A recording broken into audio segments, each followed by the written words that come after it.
falando de Jesus. E vamos dar continuidade àquilo que falamos na semana passada, mas, como hábito, a gente dá uma retornadinha na live anterior para que a gente relembre um pouco, né, daquilo que foi dito, para não perder o fio da meada, tá? Então, vamos recordar que na semana passada nós falamos que o sermão da bem-aventurança, ou das bem-aventuranças, bem-aventurança equivale a feliz, que o sermão das bem-aventuranças parece assim até meio incoerente, parece até uma contradição de Jesus. Por quê? Feliz o que sofre? Não posso ser feliz simplesmente por sofrer. Não faz sentido algum. Então tem que ter uma explicação para isso, né? Relembramos que os textos dos evangelhos originais foram perdidos, né, ao longo do tempo, e que as traduções feitas posteriormente também carregaram lá os seus problemas, as suas dificuldades. Então um monte de coisa que acabou atrapalhando, interferindo um pouquinho na pureza da mensagem de Jesus. E natural que acontecesse, né? Por isso que Jesus, há 2000 anos atrás, quando estava para ser morto, na quinta-feira, lá no cenáculo, durante a ceia, ele falou: olha, eu vou ao Pai, mas pedirei a ele que envie um Consolador. Por quê? Esse Consolador viria para dizer aquilo que Jesus não pôde dizer, não porque não soubesse, ele sabia tudo.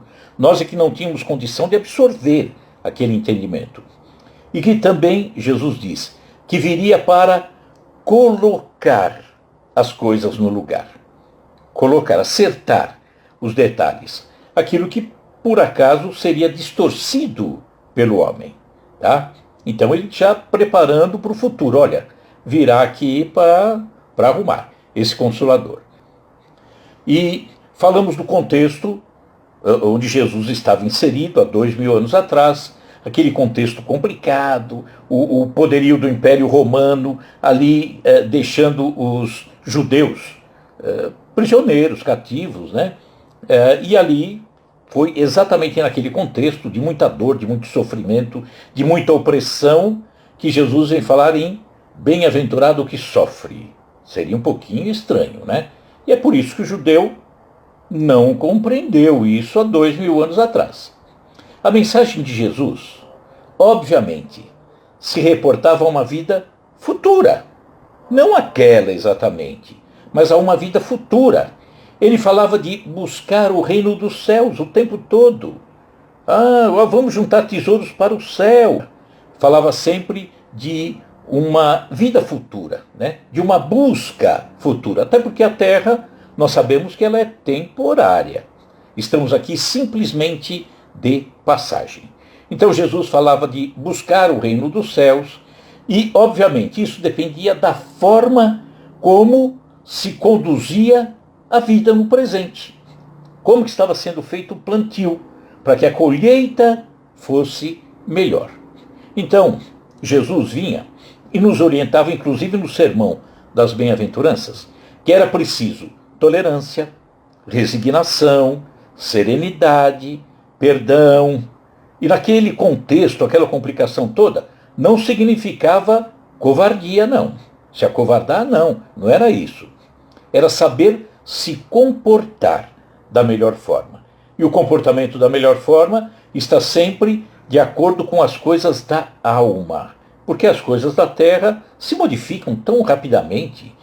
Daqui a pouco eu sou oprimido, na passagem seguinte eu já sou opressor e vou trocando os papéis por aí. Então, ou bem-aventurança não seria o termo correto, feliz não seria o termo correto, teria sido mal traduzido, pode ser sim, né? Ou Jesus, quando ele fez o sermão, ele imaginava que as pessoas tivessem o entendimento que a doutrina espírita nos proporcionou 18 séculos depois, né? O entendimento da doutrina espírita, as reencarnações, causas e efeitos.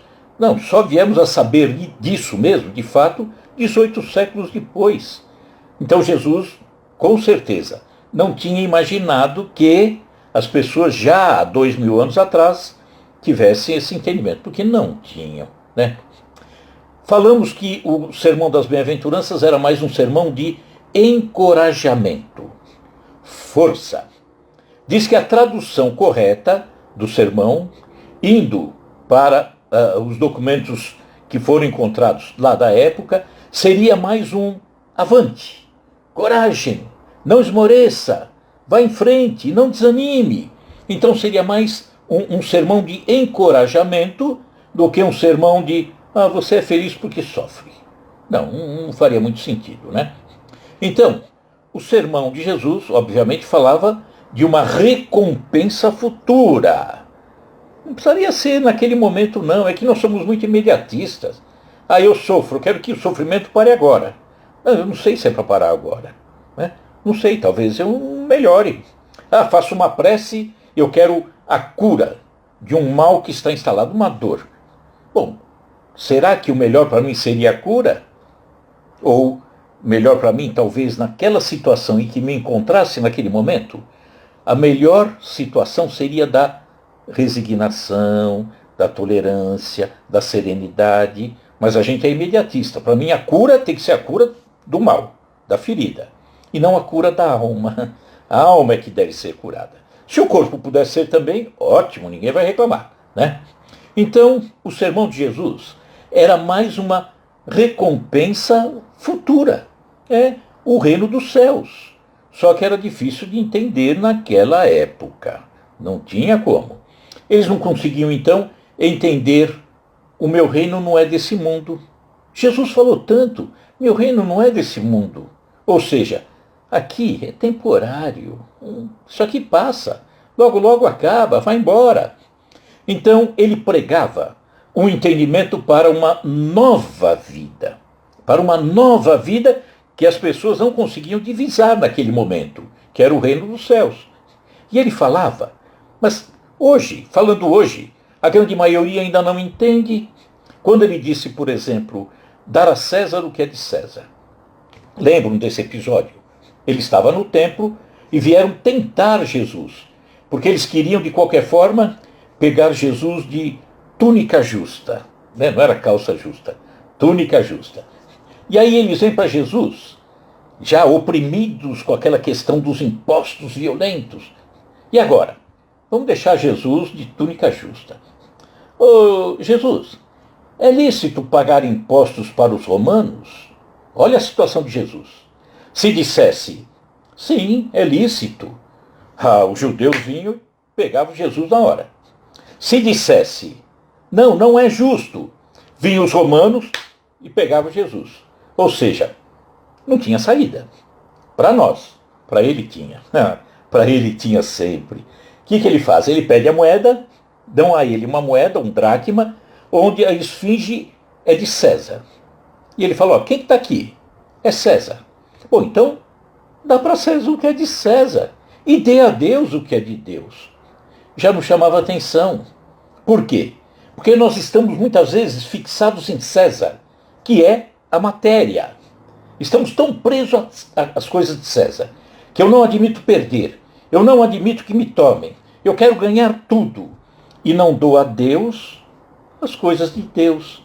As coisas da alma, a serenidade, a paz, o amor, a caridade. Então ainda fazemos isso hoje. E como fazemos, né? A doutrina espírita, considerando os postulados da doutrina, hoje eu posso dizer, o sermão das bem-aventuranças, mesmo que traduzido de forma incorreta, não seria bem-aventurança feliz, mas a partir do momento em que eu entendo os postulados da doutrina, eu posso dizer, é feliz. Mas é feliz o que sofre? Depende da maneira como ele sofre. Tem o bem sofrer e o mal sofrer. Aquele que sofre com resignação, com tolerância, tentando corrigir aquilo que está magoando, machucando, mas sem indignação, sem xingar, sem nada, ele está colhendo e está passando de uma fase. Por quê?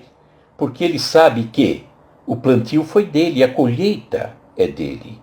E se colhe uma vez só aquilo que se plantou no ontem. Ah, eu plantei coisas erradas, estou colhendo hoje? Legal. Estou eliminando, estou saindo arrumado. Então, para a doutrina, o sermão das bem-aventuranças, tudo bem. Traduzido como bem-aventurança, tranquilo. Eu sou feliz, sim. Por quê? Porque os postulados da doutrina me deixam um entendimento tão diferente. E aí nós falamos da reencarnação. Eu não sou viajante de uma única viagem. Não, eu sou viajante de longa data. Vários plantios, várias colheitas, e uma colheita hoje referente a um plantio do ontem. A lei de causas e efeitos é minha, a responsabilidade é minha. Falamos até daquela historinha, primeiro ato, segundo ato, duas pessoas que agrediram um que desencarnou, vítima de um tiro na cabeça, aquela coisa toda, né? E aí, passando por esse episódio, os dois agressores recebendo aqueles a quem eles maltrataram, mas recebendo com amor, com carinho, cuidando desse filho de uma forma tão bonita, eles vão entender ao longo da caminhada que eles são bem-aventurados por estarem passando por aquele sofrimento, por aquela dor, que deixa até de ser um sofrimento, passa a ser uma colheita. Então, nós falamos isso, vamos seguindo em frente. Agora para assunto novo. Nós falamos que o tema seria reconciliação. Não será exatamente, ainda hoje, a reconciliação com o inimigo. Nós vamos falar de reconciliação ou de reconciliações que nós às vezes nem nos damos conta, mas precisamos nos reconciliar, tá? A nossa paz interior aqui, o reino dos céus, está aqui dentro, e o reino do inferno também. Depende como eu coloco as coisas aqui dentro. O reino dos céus é a meta que buscamos. A felicidade, a alegria, a paz. Por não sabermos o caminho real da felicidade, nós tomamos atalhos. Nos perdemos, né? E depois preciso me reconciliar com o meu GPS. Por quê? Porque peguei atalho. Fui parar onde não devia. E tem um ditado que diz: para quem não sabe para onde vai, qualquer caminho serve. E é uma grande verdade. Se eu não sei para onde eu vou para qualquer lugar. Eu não tenho um roteiro, eu não tenho uma meta, não tenho um sonho, não tenho uma busca. E falando disso, quem não sabe para onde vai, qualquer caminho serve. Tinha um colega na época de trabalho que era um solteirão, não tinha para onde ir quando terminava o expediente. Ele queria saber de pegar carona com alguém. Para onde? Tanto faz. Ele mais ou menos pedia carona assim. Ou seja, podia ser zona norte, sul, leste, oeste, ele ia para qualquer lugar. Então, é mais ou menos isso. Quem não sabe para onde vai, qualquer caminho serve. E nós fazemos isso. Não ficamos tão atentos, não buscamos, não tem uma meta, não tem um sonho, não tem uma busca. Eu vou por qualquer atalho. E aí preciso me reconciliar depois com o GPS. E nós sabemos o quanto agimos contra a obtenção dessa paz, dessa felicidade. Nós mesmos, agimos contra. Exemplo, nos fixamos demais na obtenção de coisas materiais. São importantes as coisas da matéria? São, na medida correta. Mas muitas vezes nos fixamos de tal forma que eu quero ser o dono do mundo. Vou me perder, já me perdi. O nosso apego àquilo que entendemos ser nosso. Nosso até quando? Não é definitivo. De repente eu tenho, pegou fogo, acabou, não existe mais. Até mesmo com relação à família. Eu sou apegado, esse é meu filho, essa é minha filha, é a minha esposa. Não, está minha filha, está minha esposa, está meu filho. Não me pertence, está. Em algum momento, ele pode puxar de volta e vai levar, porque não é minha. Mas eu tenho um apego violento, não quero, não, comigo não. É um apego como se nunca fôssemos perder aquele bem. Isso nos traz sofrimento. E o nosso desinteresse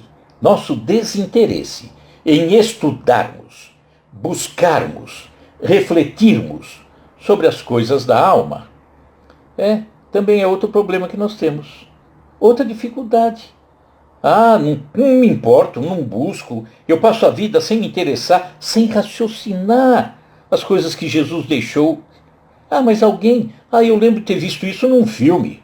O padre falou na igreja, o orador falou lá na frente no Centro Espírita. Mas vai buscar, vai ler, vai raciocinar. Chega para todos nós daquela história do prato pronto. O prato pronto. Nós comemos de prato pronto séculos e séculos. Alguém achava o que era verdade, raciocinava, punha no prato, colocava na nossa frente e dizia: come. Eu comia. Aquilo que eu queria? Não, aquilo que ele entendeu que eu devia comer. A verdade dele, não a minha. E eu não posso aceitar mais isso. Nós já temos condição de raciocinar, de refletir. Vamos buscar. O que pode nos faltar hoje não são nem oportunidades, nem capacidade. Pode nos faltar vontade. Aí é outra história. Aí nós temos que achar, Vamos buscar. Mas a forma mais fácil de nos afastarmos dessa paz que tanto buscamos, dessa serenidade, desse reino dos céus que poderia estar aqui dentro e de repente não está, essa serenidade, essa alegria. Uma das formas mais fáceis de nos afastarmos disso é como nos relacionamos com as pessoas. Esse relacionamento pode ser maravilhoso, mas pode ser um grande problema. Por quê? Porque normalmente são atritos, agressões, incompreensões, inveja, orgulho, e tudo isso normalmente, sem motivo algum. E se há motivo, pode ficar tranquilo. Se há motivo, pode entender que normalmente esse motivo é a nossa incompreensão quanto às dificuldades que o outro tem. Normalmente, nosso orgulho, aquele orgulho ferido, que se machuca à toa. E fulano olhou torto, eu não gosto mais dele. Nossa, não fui com a cara daquela pessoa. Outro motivo, a nossa incompreensão quanto à vida. A vida verdadeira. Essa vida que faz sentido. Não essa vida que enxergamos e que achamos que é a vida real. Não é. Essa vida real, que o mundo imagina ser real, está aqui, a matéria, ela não é real, ela é temporária. Temporária. Outra coisa que nos desvia é, por exemplo, o sentimento de superioridade, que me coloca acima de tudo. Eu sou o suprassumo de tudo. E aí eu não dou espaço para ser feliz. E faço o outro infeliz ainda. Piora, Então, se começasse a acontecer uma convivência mais saudável entre as pessoas, mais amigável, mais serena, e talvez pergunte assim: mas como que isso mudaria o mundo? Muda o meu mundo. E mudando o meu mundo, estou trabalhando para mudar o mundo inteiro. Quando eu acho alguma coisa que me faz bem, comento com outro. E esse outro raciocinou, pensou: puxa vida, olha, eu vou fazer desse jeito. Está se sentindo bem? É um a mais se sentindo melhor. É o mundo se modificando, Mas muitos pensam, como que isso é possível? Bom, vamos ver a saída?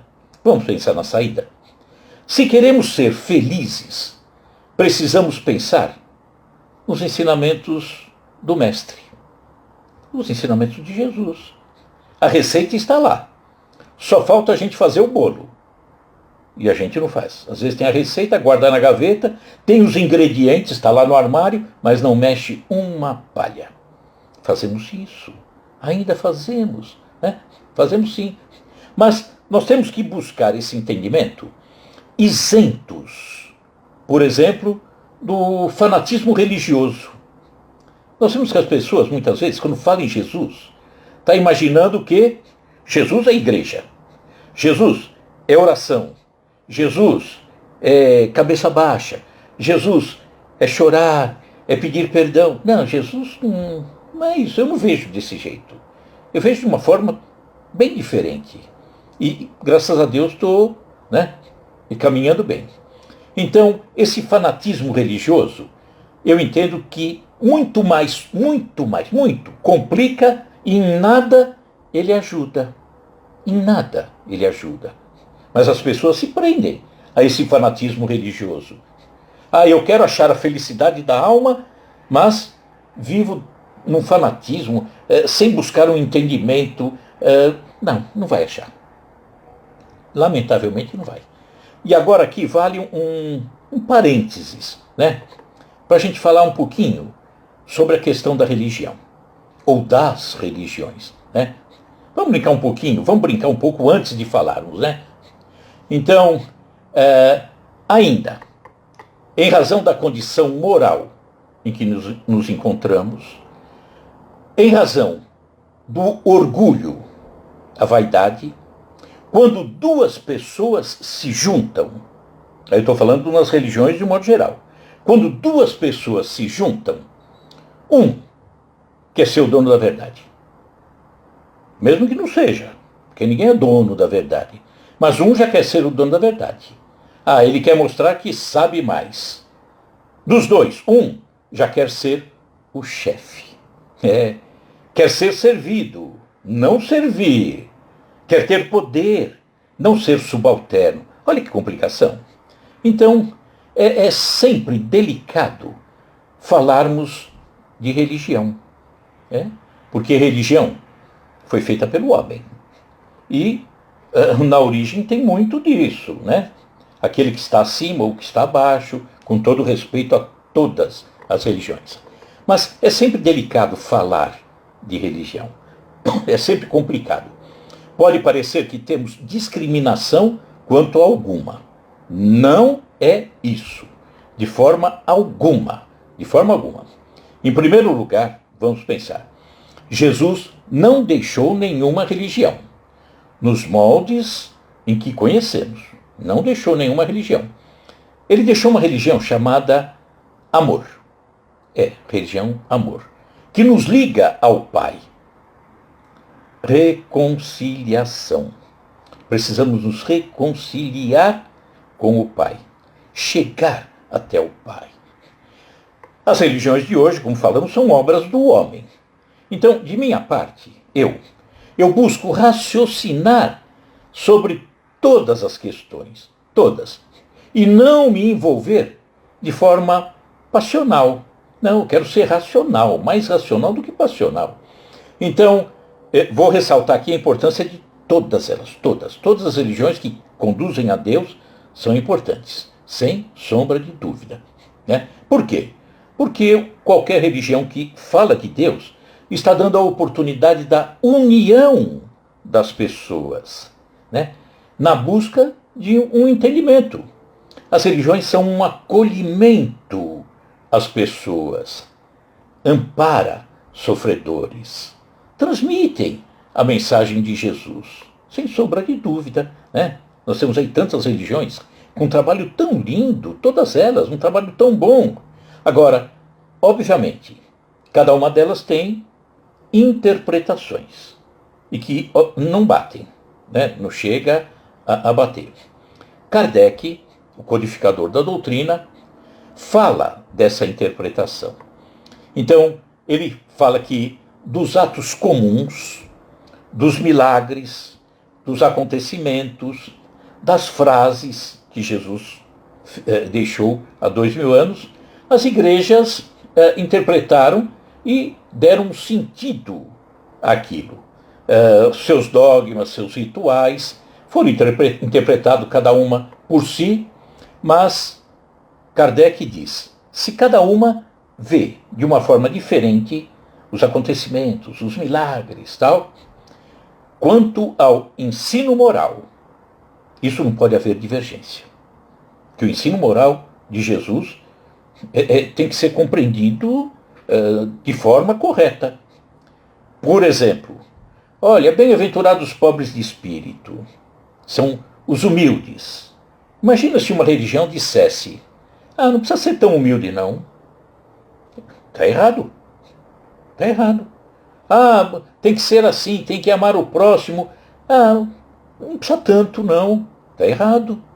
Então, o ensinamento moral de Jesus não pode haver divergência em nenhuma religião. Nenhuma. Então, às vezes a gente acaba vendo algumas distorções que até ficam num plano menor, porque acabam fazendo um trabalho de atendimento, de acolhimento que nós respeitamos sempre. E nem podemos condenar de forma nenhuma qualquer tipo de religião. Tá? Todas boas demais, maravilhosas, fazendo o trabalho a que se propuseram a fazer. E a doutrina espírita? A doutrina espírita. Pode alguém perguntar, mas a doutrina não é religião? E aí? Ela é mais uma doutrina mesmo. Ou seja, um conjunto coerente de ideias fundamentadas e de um tríplice aspecto. O religioso, está aí o religioso. O científico e o filosófico. Então ela é religião? Não é uma religião propriamente dita, não, né? Em virtude de não possuir dogmas, rituais, hierarquia, não está preocupada com isso. E olha um significado correto, bonito, para o termo religião, que talvez a gente não preste atenção, né? Um dos significados da palavra religião é sentimento consciente de dependência ou submissão que liga a criatura humana ao Criador. Bonito. Precisamos nos reconciliar com o Criador. Por quê? Porque nos afastamos. Ficamos distantes. Não queremos ser felizes, não pensamos nos ensinamentos que Jesus nos trouxe por orientação dele, do Pai, né? Então a doutrina espírita ensina que necessitamos reverenciar Deus, o Pai, através do aprendizado do amor. Se alguém tem que ser adorado, o único é Deus, ninguém mais. Deus, nem Jesus. Jesus, temos um profundo amor, uma gratidão, um reconhecimento, o maior espírito que pisou na terra, só que ele não é para ser adorado. Ele é para ser amado, e muito amado, respeitado, muito respeitado, mas a adoração só cabe a Deus. Jesus, o próprio Jesus, uma vez perguntado, ou uma pessoa lhe diz, um jovem diz a ele, meu bom senhor, ele disse, por que me chama de bom? Bom, só o Pai. Só o Pai. Então, Jesus não é para ser adorado, é para ser amado. Amado, sim. Né? Então, a doutrina nos orienta que precisamos adorar a Deus sim. E para adorar a Deus, ou seja, reconciliar-se com o Criador, só existe um caminho. Só um caminho. Que é o daquele que afirmou, eu sou o caminho, a verdade e a vida. Ninguém vem ao Pai senão por mim. Jesus. E a doutrina deixa isso claramente. No Livro dos Espíritos, quem quiser vasculhar, pergunta 625. Qual o grande modelo? A pergunta de Kardec aos espíritos superiores. Qual o grande modelo? Qual o grande guia a ser seguido? A resposta que veio foi a mais curta de todo o livro. A resposta é Jesus. Ele é o guia. Ele é que precisa ser seguido. Mas seguido de uma forma não exatamente religiosa, como a humanidade se acostumou ao longo de todos esses séculos. Então é preciso compreender a filosofia que Jesus nos deixou. Não falei de centro espírita, de igreja, de templo. É preciso compreender a filosofia que ele deixou. É preciso entender a lógica de Jesus. Que tantos adoram Jesus, um quadro na parede, choram tal, mas não conhecem. Não foram entender a lógica do ensinamento, não raciocinam. É preciso entender a lógica de Jesus, o ensinamento de Jesus. Que essa lógica, esse ensinamento, é ao mesmo tempo lindo e simples. É lindo e simples. Jesus nos deixou um roteiro simples. Difícil para nós é seguir esse roteiro, mas o roteiro é simples. Está dentro de nós. Você sabe como melhorar-se espiritualmente. Ser humilde, caridoso, fraterno, né? Deixar o orgulho de lado, caridade. Nós sabemos. O ensinamento de Jesus é extremamente simples. Só que nós enrolamos, né? Então, nós temos que entender essa filosofia de Jesus, buscar esse entendimento, porque é através dele, desse ensinamento que ele nos deixou, que nós nos reconciliamos com o Pai.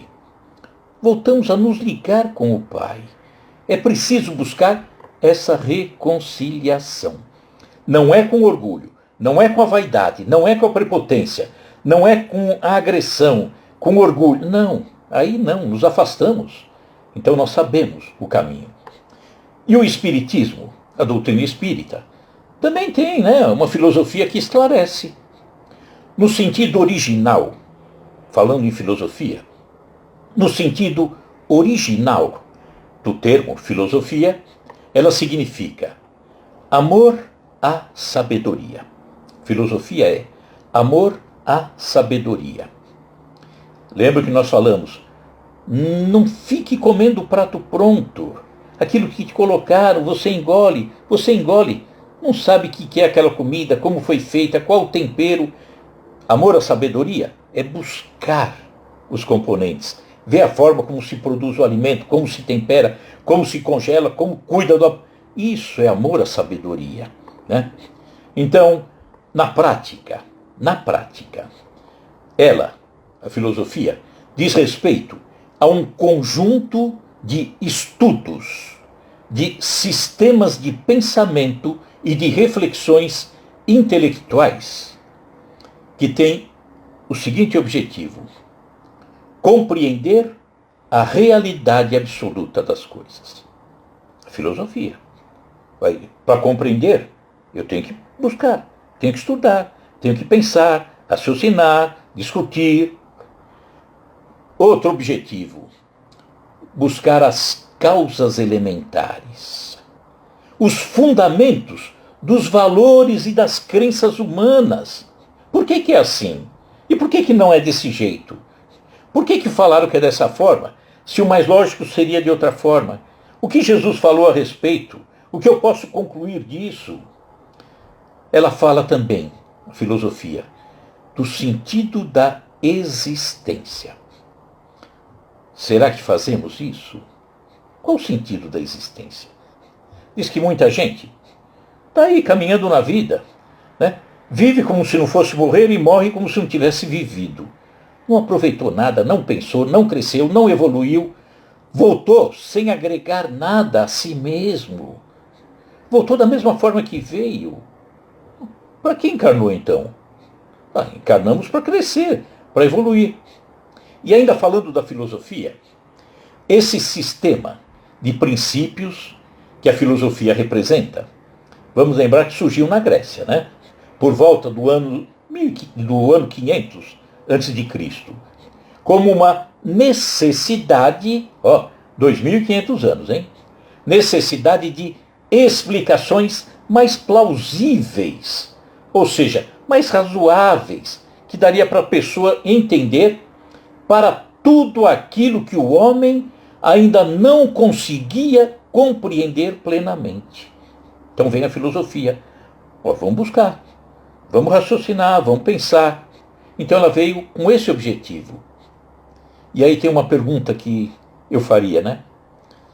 E quando nós falamos de filosofia, falamos da filosofia de Jesus, que deixou para nós. Nós temos que raciocinar, buscar o sentido disso tudo, né? E aí?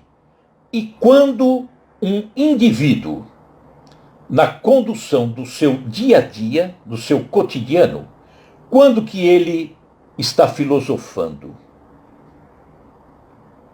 A gente filosofa? Sim. Alguns sim, alguns não. Por exemplo, quando que eu filosofo?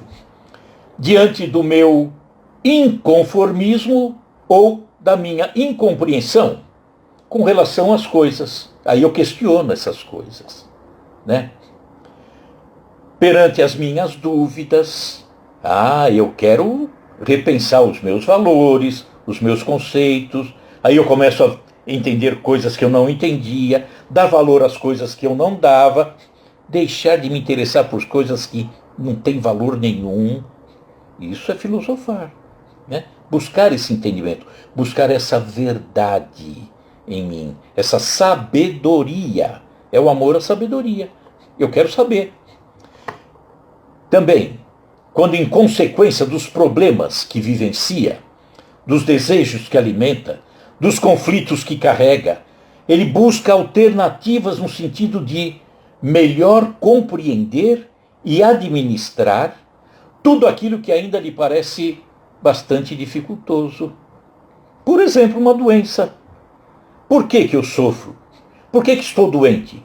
Eu tenho que buscar, eu tenho que entender, tenho que compreender.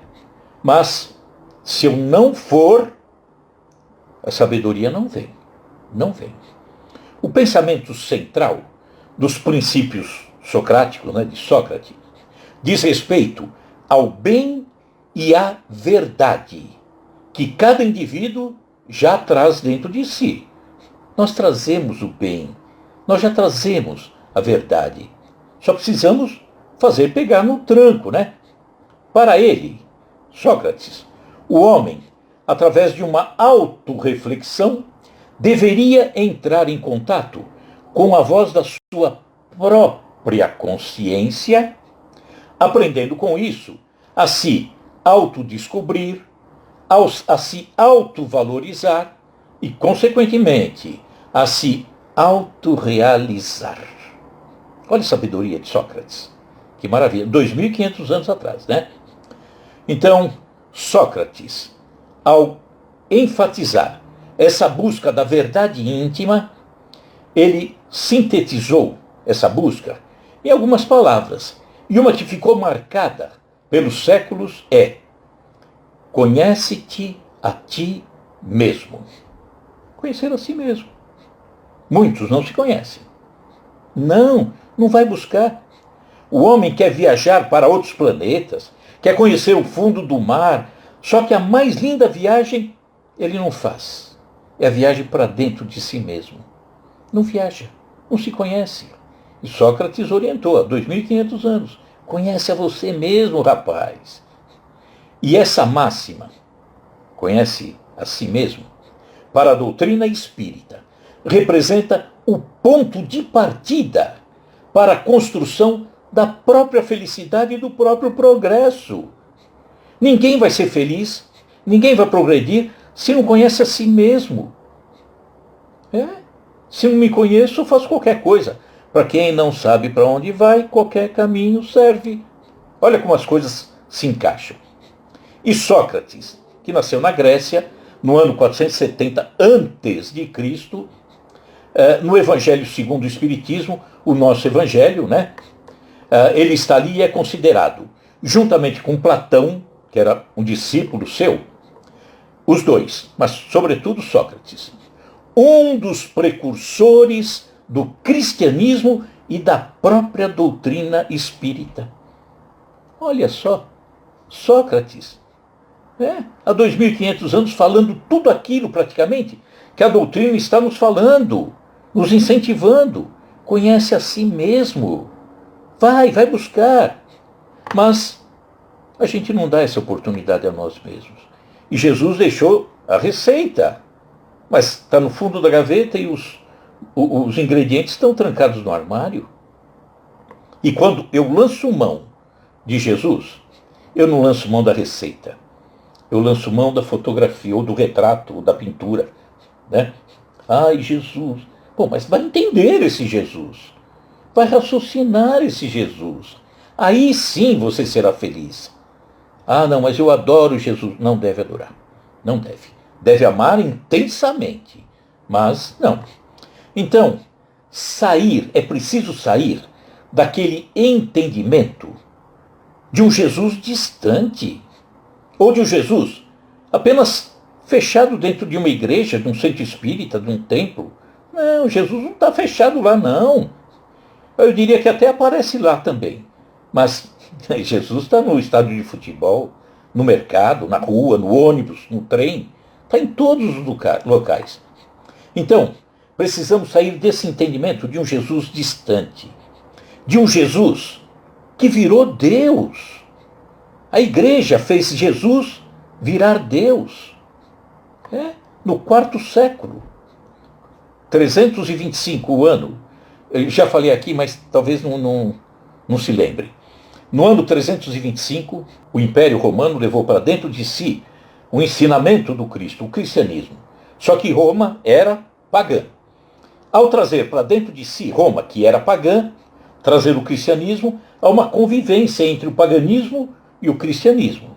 E ali teve umas misturas, umas coisas complicadas. Mas teve mesmo. E no ano 325, eles queriam definir quem era Jesus, a Igreja Romana. Bom, fizeram um concílio, conhecido como Concílio de Niceia, ano 325, na época do imperador Constantino. E nesse concílio haviam duas correntes de pensamento, de dois religiosos. Um se chamava Atanásio e outro Ário.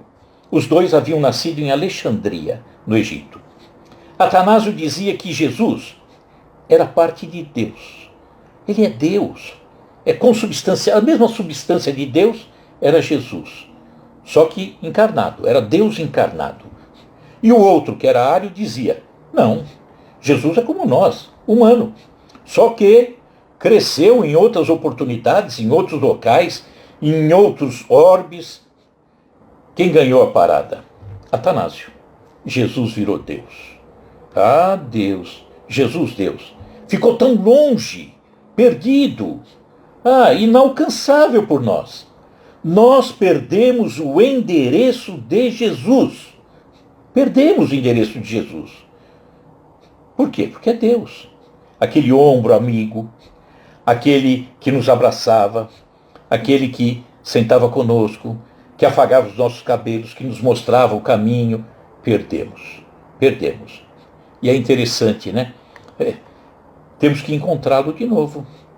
E ele não é Deus, de forma nenhuma, e deixou mais do que claro, quando ele diz, há 2000 anos, podeis fazer o que faço e ainda mais. Opa, eu não vou conseguir fazer mais que Deus. É porque ele também não era Deus. Ele é humano como nós, só que com uma evolução fantástica, maravilhosa. Ainda citei hoje, quando o jovem rico chega a ele e diz, bom homem, ele diz, por que me chamais de bom? Bom apenas Deus. Ele deixou claro que ele não era Deus, mas a humanidade entendeu que era Deus. E aí? Perdemos o endereço. Perdemos o endereço de Jesus. E agora? Reconciliar-se. Reconciliação. Temos que nos reconciliar com Deus. Reconciliar com Jesus. Com a filosofia de Jesus. Deixar de lado esse entendimento que Jesus é só religião, só igreja, só templo, só centro espírita ali no momento da prece. É também, óbvio que é. Jesus também é prece, é amor, é carinho. Mas Jesus é professor, é ensinamento, é estudo, é raciocínio, é discussão. Jesus é isso também. Só que deixamos de lado. Isso não. Então, vamos pensar como alcançar a paz, como alcançar a felicidade. Nós sabemos que a receita, Jesus nos deixou. Vamos tirar a receita da gaveta da cozinha, os ingredientes do armário e vamos tratar de fazer o bolo. Aí nós vamos ter que ir mãos à obra, pensar. Vamos fazer isso? Precisamos pensar. É dessa forma que nos reconciliamos com Deus, com Jesus, com a espiritualidade. Tá? Semana que vem, continuamos ainda. Tá? Ainda tem muita coisa para a gente falar. Tá bom? Um grande abraço. Estou vendo aí Osiel, Francisca Benício. Tudo bom? Francisca Paulo Serrato, Maria Madalena, Alceia. Tudo bom, Alceia? Renata. Todo mundo aí.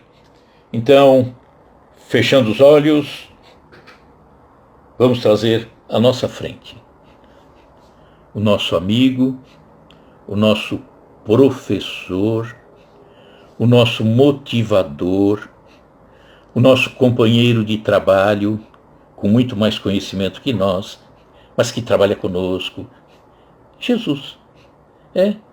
Jesus que também coloca o seu macacão de trabalho e sai conosco para o trabalho. Ele não fica de mãos cruzadas esperando que a gente chegue na igreja, no centro espírita. Não, ele está em todos os locais. E aí, com ele, buscando esse entendimento, buscando essa filosofia, raciocinando, ligando esses pontos desse ensinamento tão belo que ele nos deixou, nos deixa e nos deixará sempre.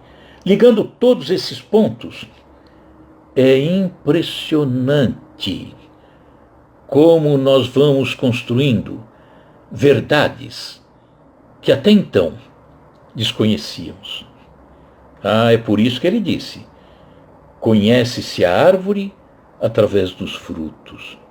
E aí eu vou ligando esses pontos e começo a perceber que os frutos são saborosos, porque a árvore é Jesus. Então, que cada um de nós lute, trabalhe, deixe de lado aquela tentação do prato pronto e se debruce. Raciocine, leia, pergunte, pesquise, discuta, até para deixar de lado. Com isso aqui eu não entendi, não concordei. Pega o outro ponto, vai em frente.